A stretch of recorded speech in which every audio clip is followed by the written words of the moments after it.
بسم اللہ الرحمن الرحیم۔ اللہم صلی علی محمد وآلہ وعطرتہ بعدد کل معلوم لک۔ اس سے پہلے والے سیشنز میں ہم کافی باتیں جو ہیں وہ ایک ہی ترتیب کے ساتھ کرتے ہوئے آگے بڑھ رہے ہیں۔ اصل جو المیہ ہے یا اصل درد جو میں آپ کے ساتھ شیئر کر رہا ہوں پچھلے کچھ عرصے سے، وہ یہی ہے کہ ہم انفرادی یا قومی سطح پہ ایک دوسرے کو کامیابی کی طرف کیوں نہیں لے جا پا رہے۔ کون سے ایسے حالات ہیں، اسباب ہیں، واقعات ہیں یا ہماری طبع ہے جو ہم کو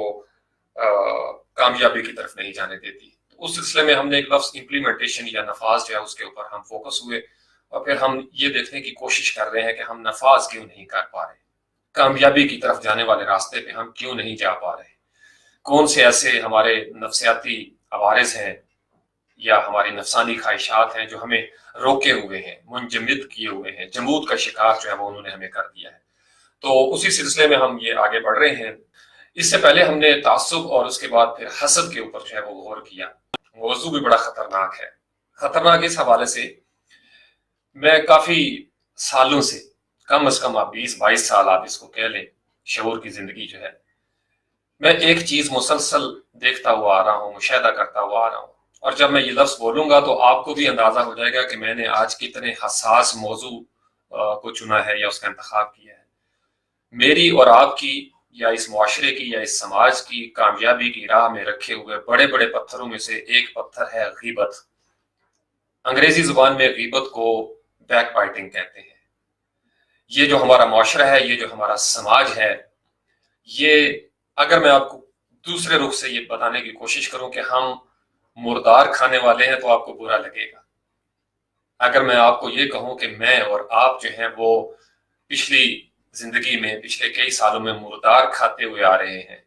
تو آپ کو اور مجھے بھی برا لگے گا اور کراہت محسوس ہوگی۔ یہ اس لیے میں اس کو کہتا ہوں یہ بڑا حساس، بڑا دردناک موضوع ہے۔ ہم واقعی ہی ایسا کر رہے ہیں، اور یہ میں نہیں کہہ رہا۔ سورۃ الحجرات 49واں سپارہ، 49ویں سورت اور اس کی 12ویں آیت۔ اکثر میں اس کا حوالہ دیتا ہوں، لیکن میں نے سوچا کہ آج اس موضوع کے ساتھ چونکہ نسبت ہے اس کی، تو میں آپ کو بتاؤں کہ قرآن پاک میں اللہ تعالیٰ کی ذات نے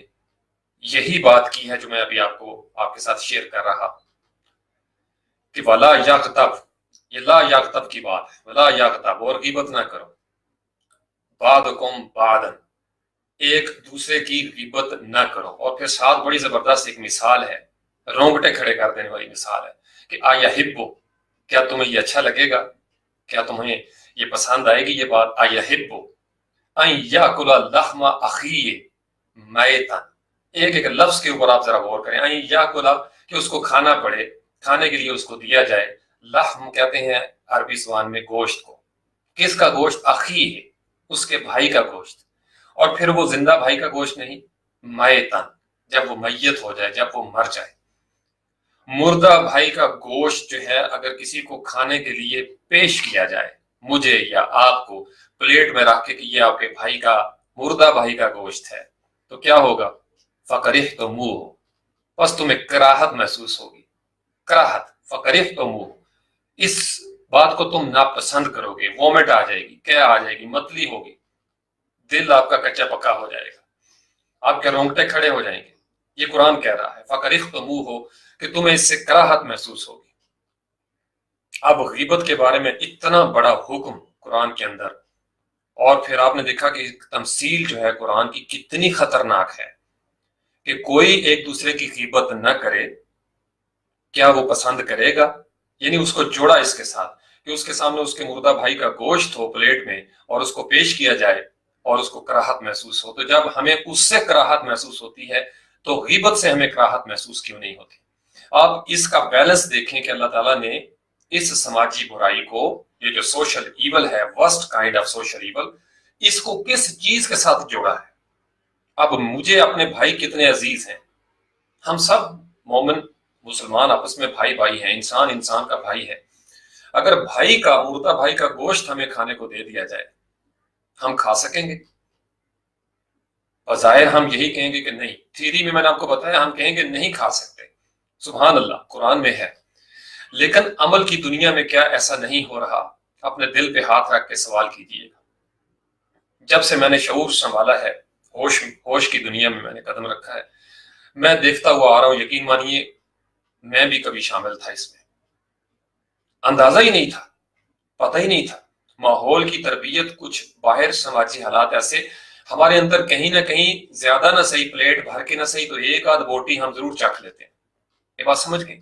پھر جب شعور آیا تو اس کو، ان چیزوں کو منیمائز کرنا شروع کیا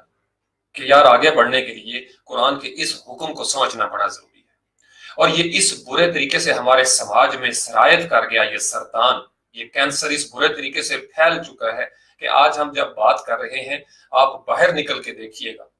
فیس بک سے شروع ہو جائیں، یہ تو باہر کی دنیا ہے نا، ایبسٹریکٹ، عمل کی دنیا میں چلے جائیں، ایک قدم آپ نے گھر سے باہر نکالیں، یا گھر میں رہتے ہوئے آپ تھوڑا سا مشاہدہ کریں، تجربہ کریں،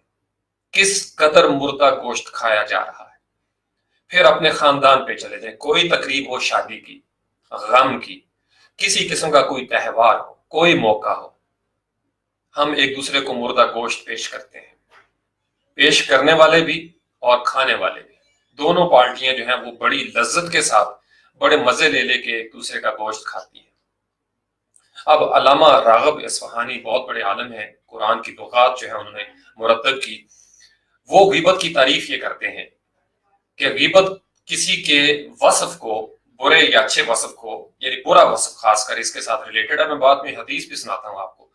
جب اس کی غیر موجودگی میں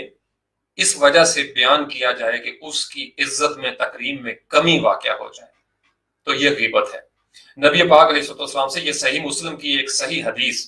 مستند حدیث ہے کہ نبی پاک علیہ السلام سے کسی صحابی نے پوچھا، پہلے نبی پاک علیہ السلام نے کہا کہ تمہیں معلوم ہے غیبت کیا چیز ہے؟ تو صحابی نے کہا کہ اللہ کے رسول صلی اللہ علیہ وسلم بہتر جانتے، آپ ہمیں بتائیے۔ تو آپ علیہ السلام نے غیبت کی تعریف کی، تو صحابی جو تھے انہوں نے کہا کہ یا رسول اللہ، جب کسی کی یعنی جو برائی ہے وہ اس میں موجود ہو اور اس کے بارے میں ہم بات کریں تو کیا یہ غیبت ہے؟ کیا یہ بھی غیبت ہوگی؟ تو آپ علیہ السلام نے مسکرا کے کہا کہ یہی تو غیبت ہے، یعنی جب کسی بندے میں کوئی عیب موجود ہو، کوئی خامی ہو، کوئی اس کے اندر سقم ہے شخصیت کے طور پر، یا اس کے کردار میں کسی قسم کا کوئی عیب ہے، اور وہ آپ اس کی غائب پوزیشن میں، غیبت کا ایک لفظ کو آپ غائب کے ساتھ جوڑ کے دیکھیں، ایبسنس میں جب آپ محفل میں ذکر کرتے ہیں کہ اس کی پوزیشن پہ حرف آئے، اس کی عزت میں کمی واقع ہو، بیشک وہ عیب اس میں موجود ہو، اس کو غیبت کہا جاتا ہے۔ اور ساتھ ہی فرمایا کہ جو برائی اس میں موجود نہ ہو اور اس کا آپ ریفرنس کوٹ کریں محفل کے اندر، وہ بہتان ہے، جس کے بارے میں اس سے پہلے والے سیشن میں ہم نے بات کی تھی کہ بہتان یہ ہے کہ کسی میں ایک چیز موجود نہ ہو، ایک چیز موجود نہ ہو لیکن آپ وہ وسوسہ کریٹ کر دیں،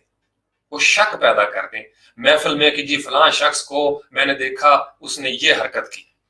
تو یہ اگر اس میں موجود نہیں تو بہتان ہوگا، اور اگر اس میں موجود ہے، وہ برائی اس میں موجود ہے، وہ عمل بد اس نے کیا ہوگا، لیکن اس کے باوجود آپ یہ محفل میں اس وجہ سے کہتے ہیں کہ آپ کو وقتی طور پر مفاد حاصل ہو جائے، فائدہ مل جائے، تو یہ غیبت ہے۔ یہ بات سمجھ گئے؟ غیبت کی تعریف نبی پاک علیہ السلام نے بڑے واضح الفاظ میں کر دی ہوئی ہے، جتنی بھی آپ کی احادیث کی کتب ہیں اگر آپ ان کو دیکھیں، یہ تو مسلم پرسپیکٹو میں آپ کو بتا رہا ہوں نا، آپ عیسائیت میں چلے جائیں، جو عہد نامہ قدیم اور عہد نامہ جدید، جس کو انگلش میں اولڈ ٹیسٹامنٹ اور نیو ٹیسٹامنٹ کہتے ہیں، ان کے ابواب دیکھنا شروع کر دیں، میں نے ان کا بھی مطالعہ کیا ہوا ہے، آپ کو اس کے اندر جگہ جگہ پہ یہ نظر آئے گی کہ کوئی اپنے ہمسائے کے بارے میں غیبت نہ کرے، کوئی اپنے ہمسائے کے بارے میں، کوئی اپنے ساتھ رہنے والے کے بارے میں غیبت نہ کرے، بڑی واضح الفاظ میں جو ہولی اسکرپچرز ہیں ان کے اندر غیبت کے بارے میں شد و مد کے ساتھ اس کی ممانعت کی گئی ہے۔ اب ہمارے ہاں قرآن پاک میں سورۃ الحجرات میں نے آپ کو بتایا ولا یغتب، اس سے پہلے بھی ہے کافی ساری چیزیں، ولا تجسسوا، اس کے بارے میں ہم انشاءاللہ آنے والے سیشن میں بات کریں گے، لیکن میں اپنے ویژن کے ساتھ جو سمجھتا ہوں، غیبت جو ہے وہ ہمارے معاشرے کو ایسے جیسے دیمک کھا جاتی ہے، اس نے ہمارے معاشرے کو ایسے چاٹ لیا ہوا ہے۔ جب میری بات آپ سنیں، اپنے اندر جھانکنے کی کوشش کریں کہ یار شاہ جی نے جو ہے وہ کیا کہا ہے۔ میں جتنے عرصے سے جہاں جہاں زندگی گزارتا ہوا آ رہا ہوں، میرے سارے دوست، میرے کلیگز اس بات کو جانتے ہیں، میں انہیں اس بات سے منع کرتا رہا، میں نے عملی طور پر انٹلیکچوئل لیول پہ انٹینشنلی جو شعوری سطح ہے اس پہ میں نے اس چیز کے خلاف ایک جد و جہد کی ہے ایک جہاد کیا ہے، ایک کیمپین چلائی ہے ہمیشہ اپنے خاندان، میں نے اپنے گھر سے شروع کیا ہمیشہ، پہلے اپنی ذات، میں نے آپ کو بتایا جب تک بلب کا اپنا سینہ روشن نہیں ہوگا کمرہ روشن نہیں ہوگا۔ میرا وہ جو میری ذات کا چھوٹا سا فلامنٹ ہے، میں اگر چھوٹا سا انرجی سیور ہوں، اگر میرا اپنا من کالا ہوگا تو میں کمرے میں روشنی پھیلانے کا دعویٰ کر ہی نہیں سکتا۔ تو مجھے اگر معاشرے کو روشنی دینی ہے، مجھے اگر کسی ماحول میں خوشبو پیدا کرنی ہے، کسی ماحول کو معطر کرنا ہے، تو مجھے اپنی طہارت کا بندوبست کرنا ہوگا، کیونکہ جب تک میں اندر سے روشن نہیں ہوتا، جب تک میرا من تاریک ہے، میں باہر کے تن کی تاریکیاں دور نہیں کر سکتا۔